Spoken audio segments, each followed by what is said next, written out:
आए कभी बाएं, बैठी मेरे नाक पे आकर, छींकी जरा मैं जोश में आकर, हट गई मक्खी उड़ गई मक्खी, उफ ये मक्खी हाय ये मक्खी। किचन में मैं गई पानी लेने, छोटी ने वहाँ पे चॉकलेट थी रखी, फिर कहीं से आ गई मक्खी, उफ ये मक्खी हाय ये मक्खी।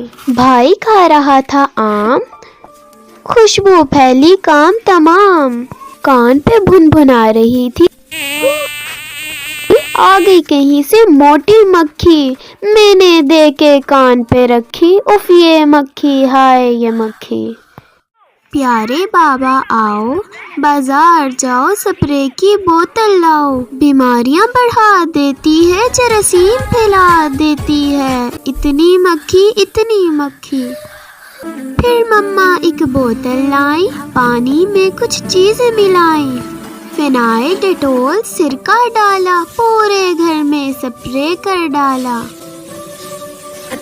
सुथरा माहौल और फिर होती नहीं कोई मक्खी, बुला लेती है आजा सखी। पहली से बोली दूसरी मक्खी, जगह जगह है दवाई रखी, उड़ उड़ के दुख गई मेरी बक्खी, फिर यहाँ से कूच कर ले, उड़ जा सखी उड़ जा सखी।